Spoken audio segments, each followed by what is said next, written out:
Hello sa inyo lahat. So dito ko pala nilalagay yung mga reject na mga binhi na pag nakitaan ko ng green mold so kaya mayroong insekto ay dito ko nilalagay sa puno ng mga saging. So ang saging na ito ay lakatan. Ayan, lakatan. Bali yung binibili natin na saging sa bayan na matamis. Yun. So maganda ito, magandang pataba. Yung mga hindi na pwede ay nilalagay. At tumutubo naman sila pag nilalagay ko dito eh. Tingnan ninyo. Yan o.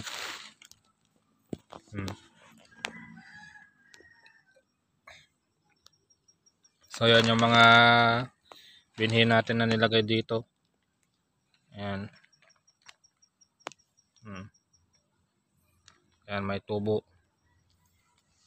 Ibig sabihin ay maganda pa rin yung binhi kahit na reject. Mayroon pa rin at mayroon tutubo. So tapan nyo lang na ganyan.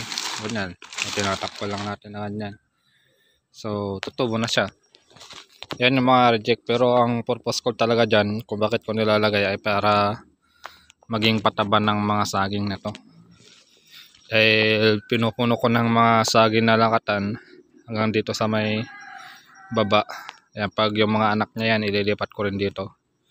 Para marami tayong saging na magkukuhanan ng mga dahon. At the same time yung bunga. So maraming gamit kasi itong saging na ito. Yung bunga niya ay pwedeng kainin, tapos pagkatapos na maalis yung bunga niya, gawing patubuhan tong katawan niya, itong mga dahon na tuyo. Ganyan. So marami pakinabang yung itong saging, kaya napaka-importante sa akin. Kaya pupunin natin yan ng sagingan, ng saging sa baba. So meron pa doon. So pupunin natin yan hanggang doon sa may baba ng mga saging para marami tayong makuha ng dahon na kagaya ng mga ganito. Para hindi tayo maubusan. So punuin natin yan.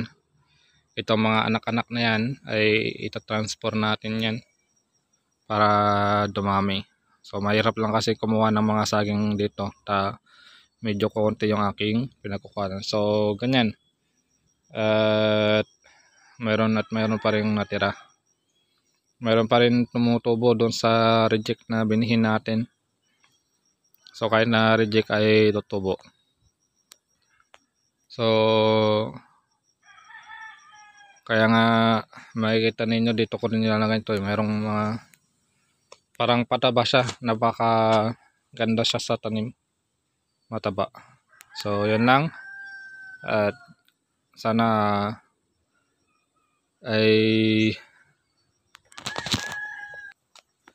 may natutunan kayo. So yung mga pinaglumaan nyo na bed ay pwede ninyong ilagay sa mga tanim ninyong garden, katulad nito sa akin, mga tanim na saging.